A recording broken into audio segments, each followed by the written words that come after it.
Good morning dear student. मैं सोनाली स्वागत करती हूँ मेरे चैनल बायोलॉजी सोनाली में। तो आज हम देखेंगे बीएससी थर्ड सेमेस्टर का कोर पेपर जो कि है 7 जो कि बायोकेमिस्ट्री है, जिसमें कि हम लोग आज यूनिट 1 का और एक नया टॉपिक देखेंगे जो कि saturated and unsaturated fatty acid के ऊपर है।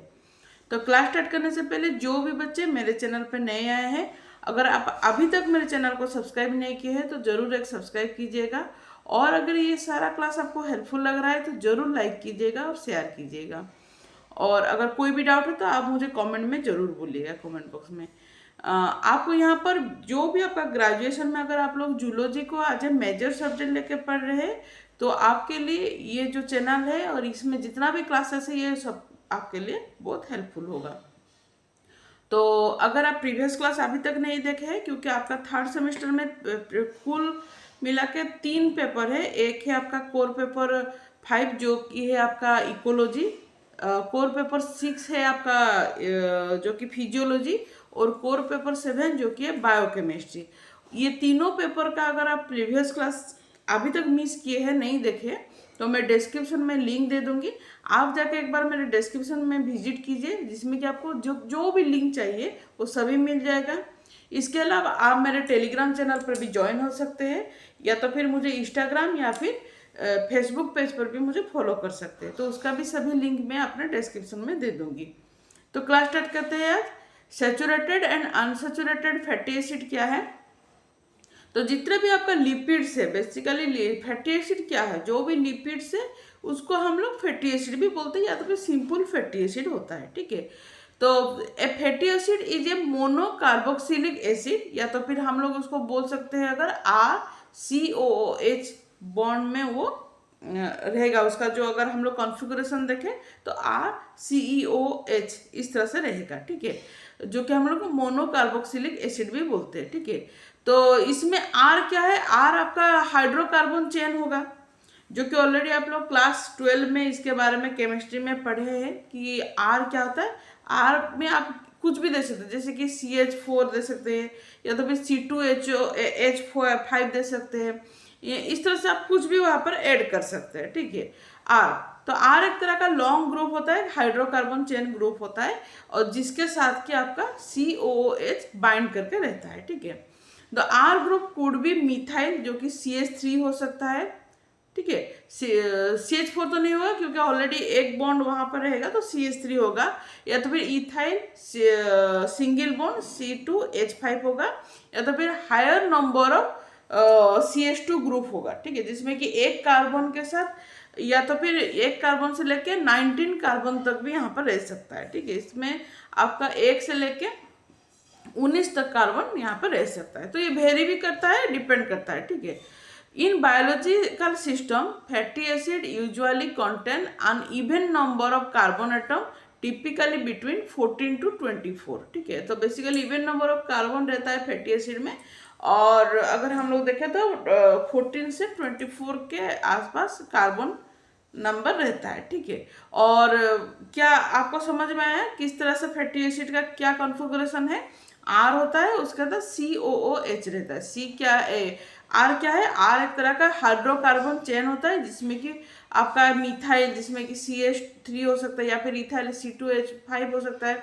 इस तरह से आपका रह सकता है। ठीक है, तो डिपेंडिंग ऑन एब्सेंस और present of double bond fatty acid, तो डिपेंड करता है कि अगर आपका, ये तो फैटी एसिड के बारे में आपको समझ में आया, लेकिन अब हम लोग सेचुरेटेड और अनसैचुरेटेड फैटी एसिड के बारे में देखेंगे।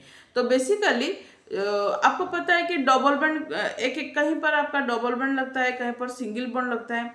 तो डिपेंड करता है कि डबल बॉन्ड है या फिर सिंगल बॉन्ड प्रेजेंट है या नहीं है, उसके ऊपर डिपेंड करता है। और इसके आधार पर इसको 2 हिस्सों में डिवाइड किया गया है, एक है सैचुरेटेड फैटी एसिड और एक है अनसैचुरेटेड फैटी एसिड। तो सैचुरेटेड फैटी एसिड क्या है? These are the fatty acid which do not contain double bond, यहाँ पर किसी भी तरह का कोई भी डबल बॉन्ड नहीं रहता है। ठीक है, ये आपका मतलब सिंगल बॉन्ड ही रहता है, इसमें डबल बॉन्ड नहीं रहता है, तो इसको सैचुरेटेड फैटी एसिड बोला जाता है। They contain generally even number of carbon atom but few odd carbon fatty acid are also present. तो यहाँ पर तो हमें तो पता है कि even number of carbon atom रहता है, लेकिन इन ऑक्सीजनल केस कहीं कहीं पर odd number of carbon atom भी रहता है। ठीक है, इतना तो आपको समझ में आया होगा। ठीक है, द जनरल फॉर्मूला क्या है इसका, CnH2n+1 COOH। ठीक है, ये है इसका जनरल फॉर्मूला, इसको याद रखिए। They are build the acetic acid which is the first member of the series. Example है CH3, CH2 14, COOH जो कि पाल्मिटिक एसिड होता है, CH3, CH2 16, COOH जो कि स्टीयरिक एसिड होता है। इस तरह से और एक है, और ये देखिए और एक है जो कि CH3, CH2 18, COOH जो कि आराकेटिक एसिड। इस तरह से कुछ इसका एग्जाम्पल है। Among all palmitic acid and stearic acid are the commonest fatty acid that occurs in nature। तो palmitic acid और stearic acid ये आपका नेचुरली यील्ड होता है, नेचुरली मिलता है। ठीक है, कॉमनेस्ट फैटी एसिड है ये। Animal fat contain more saturated fatty acid. तो अगर हम लोग देखें तो एनिमल जो सेल होता है, एनिमल फैट में ज़्यादातर सैचुरेटेड फैटी एसिड दिखने को मिलता है। ठीक है, fats are in the solid state at the room temperature due to presence of saturated fatty acid. तो यहाँ पर क्या होता है, अगर रूम टेम्परेचर में फैट रख दिया जाए तो वहाँ पर क्या होता है, वो सॉलिड स्टेट में ही रहेगा, वो लिक्विड स्टेट में कन्वर्ट नहीं होगा। और इसका एक रीजन है कि क्योंकि यहाँ पर फैटी एसिड प्रेजेंट रहता है। तो इसीलिए अगर फैट को रूम टेम्परेचर में रखा जाए तो वो सॉलिड फॉर्म में ही रहेगा। ठीक है, बट अगर हम लोग कोकोनट ऑयल, ये भी एक तरह का आपका सैचुरेटेड फैटी एसिड होता है, is exceptional case in which liquid fat containing saturated fat। यहाँ पर लिक्विड स्टेट में भी रहता है। अगर रूम टेम्परेचर में कोकोनट ऑयल को रखा जाए तो वो एक्चुअली लिक्विड फॉर्म में रहता है।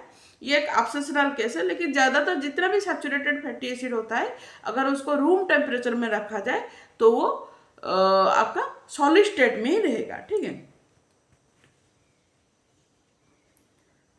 अगर हम लोग इसका फिजियोलॉजिकली इम्पोर्टेंस क्या है उसके बारे में देखें तो एसिटिक एसिड जो कि उसका कार्बन नंबर उसका 2 होता है, और ब्यूटेरिक एसिड जो जिसका कि कार्बन नंबर 4 होता है, ये लोग क्या होता है, important metabolic intermediate, basically metabolic pathway में इन लोग का मेनली इनका योगदान होता है, ये इनका इम्पोर्टेंस है।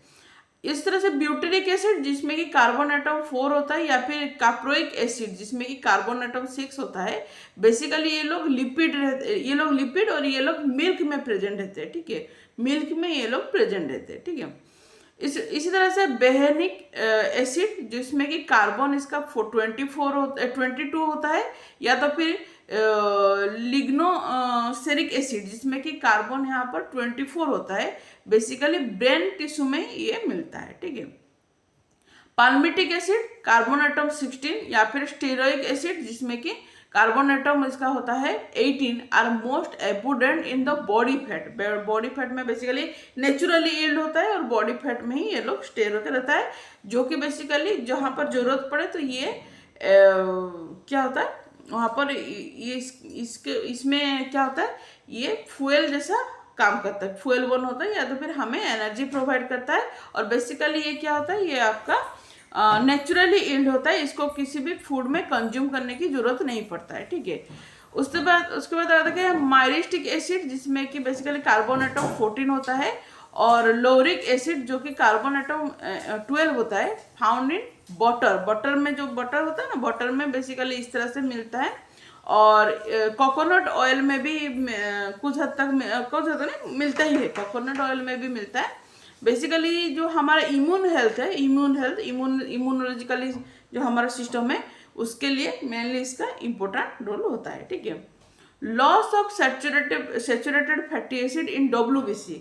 अगर देखिए इम्यून हेल्थ में भी बहुत जरूरत है, यह हम लोग देखें, लेकिन अगर फैटी एसिड अगर लॉस हो जाए WBC में तो बेसिकली इसका क्या होगा, इसका इफेक्ट होगा कि अगर किसी भी तरह से अगर फॉरेन पैथोजन हमें हमारे बॉडी में अगर एंटर किया तो रिकॉग्निशन नहीं हो सकता है, ठीक है। क्योंकि देखिए जब भी अगर किसी भी तरह से पैथोजन या फिर फॉरेन मटेरियल हमारे बॉडी के अंदर अगर दाखिल होता है तो क्या होता है, इमीडिएटली हमारे बॉडी में क्या होता है, उसको रिकॉग्नाइज किया जाता है और रिकॉग्नाइज करने के साथ उसको हमारे बॉडी में नुकसान देने से पहले उसको डिस्ट्रॉय कर दिया जाता है।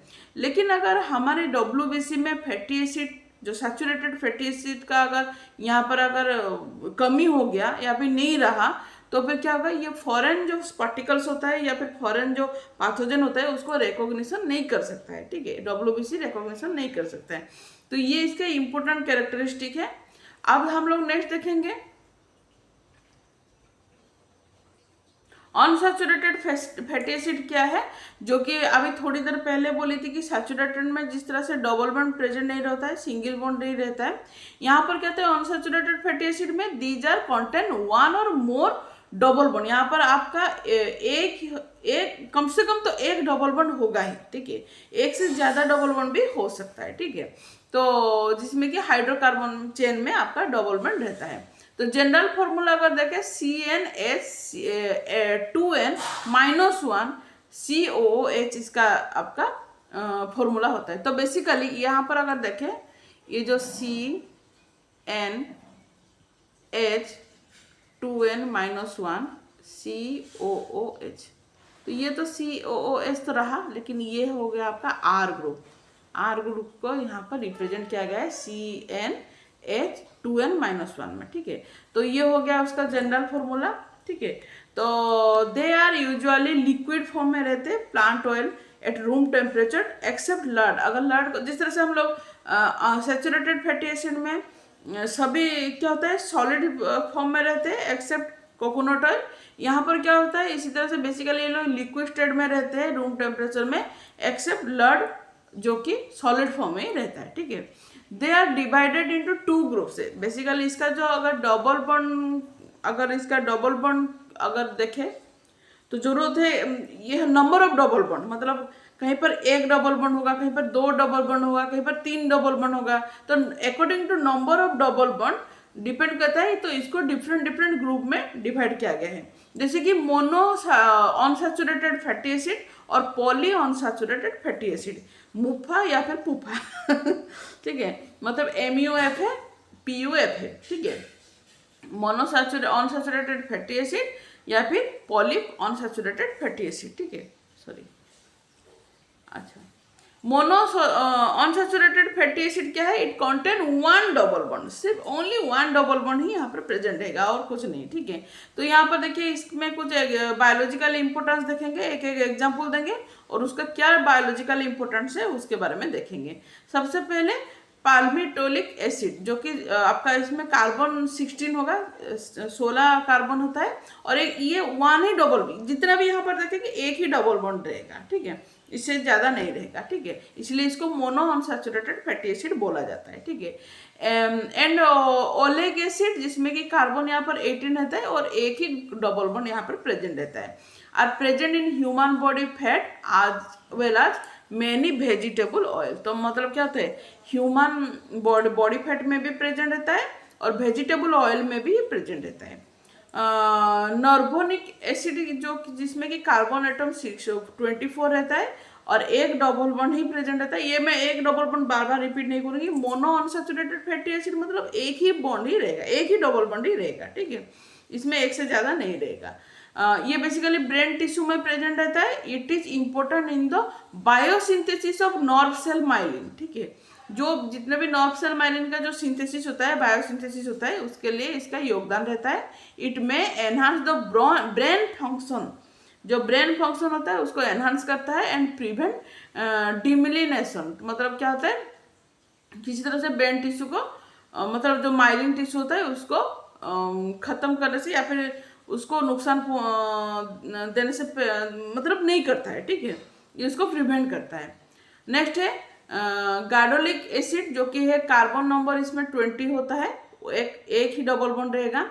Is a constituent of fish oil, जैसे कि कॉड या फिर सार्डिन, ये सभी में आप जो कॉड फिश होता है ना, कॉड फिश का जो ऑयल होता है वो बेसिकली इस तरह से लिपिड या फिर फैटी एसिड से बना होता है, ठीक है। एरोसिक एसिड जो कि कार्बन यहाँ पर 22 होता है, 1 डबल बॉन्ड ही रहता है। इट इज कॉन्स्टिट्यूएंट ऑफ जो कि मस्टर्ड ऑयल, जो मस्टर्ड सरसों का जो तेल होता है ना, सरसों का तेल में रहता है बेसिकली प्रेजेंट, या फिर रेपसीड ऑयल में भी प्रेजेंट रहता है। ठीक है, तो ये हो गया इसका, हम लोग मोनो अनसैचुरेटेड फैटी एसिड देख लिए। अभी देखेंगे पॉली अनसैचुरेटेड फैटी एसिड।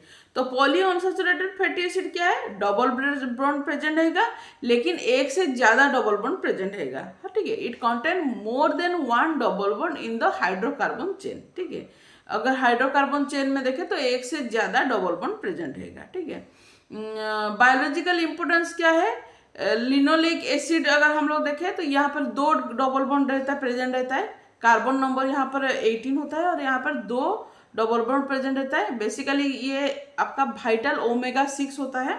ठीक है, its role as a structural component in the cell membrane. तो सेल मेम्ब्रेन का जो स्ट्रक्चरल कंपोनेंट है उसमें इसका बहुत बड़ा योगदान होता है, इसका रोल होता है। ठीक है, लिनोलेनिक एसिड जो कि कार्बन 18 होता है और इसमें 3 डबल बॉन्ड होता है। ठीक है, मतलब अगर हम लोग देखें तो यहाँ पर कहीं पर इस तरह से